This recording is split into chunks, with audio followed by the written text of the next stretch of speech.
Other questions?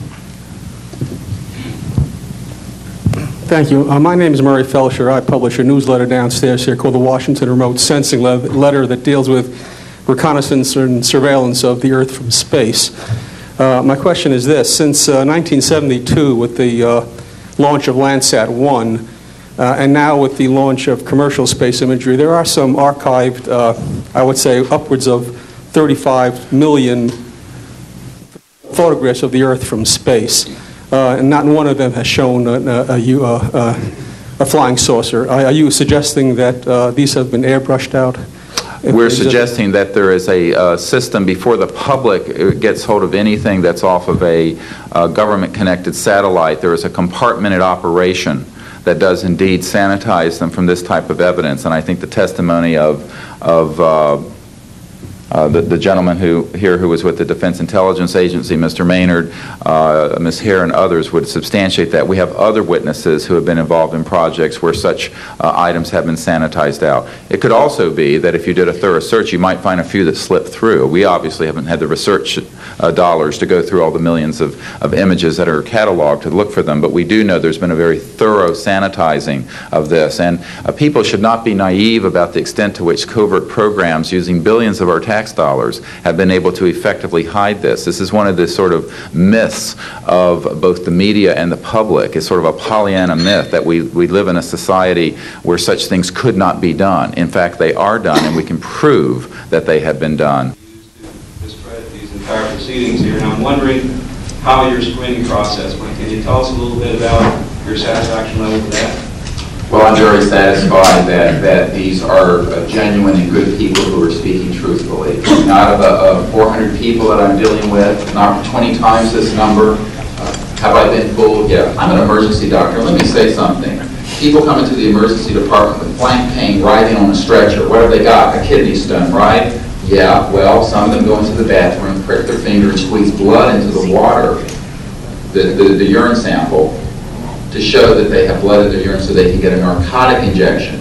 Now, have I been scammed as an emergency doctor who has I'm bright enough not to kind of know when I'm being scammed, but have I occasionally? Yeah. Is it possible? It's possible. Is it likely? No. And here's what's more important. You don't not treat or accept the testimony or the history of every patient that comes in with flank pain and assume that they're lying just because you've been scammed once or twice. This field, you make a very good point, is filled with hoaxes and scams and what have you. It doesn't mean, however, that all of it is. And in fact, what we're saying after 8 years of research, we have found the documents, the top secret witnesses, the insiders willing to testify under oath before Congress that this is true. Now, here's another key point. Some of the people who are in this witness pool, Mr. Sheehan, myself, and a couple of other attorneys, are members of state licensed professions. And what that means is that if we are perpetrating a hoax, we will lose our license to practice medicine, we will lose our license to practice law, because we'll be perpetrating a hoax upon the public.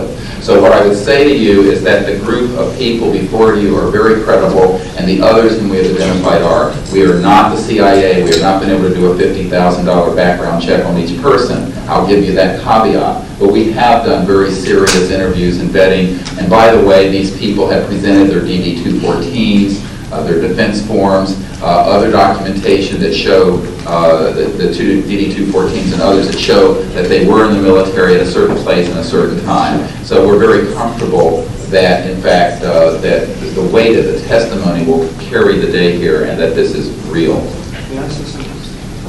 I had an insight, and it relates to your questioning. There have been tens of thousands of sightings and experiences from all over the world. Only one of them needs to be true. Because if only one of them is true, then the entire case, the non-reality of these sightings, falls apart.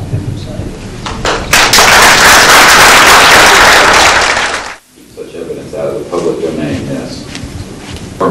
A priori, all signed agreements and oaths that have flowed from such operations are null and void. What that means is, in legal theory, is that if it's an illegal enterprise, The agreements, those that are entered into as a result of that illegal enterprise, have no legal standing. So one of the things I would like to announce today is all of the men and women listening to this need to know they are free to speak. We are declaring all national security oaths on this subject null and void.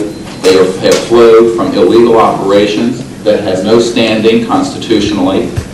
My people, my mother's family, who fought in the American Revolution, were prisoner of war with the British to help found this country, did not fight and die to form the United States so that this kind of chicanery can go on. So these men are free to speak, and there can be no legal repercussions against them. We have legal counsel who will also support this theory, and we're taking this to other constitutional scholars. It is time for that game to end. It is time for a new era in the human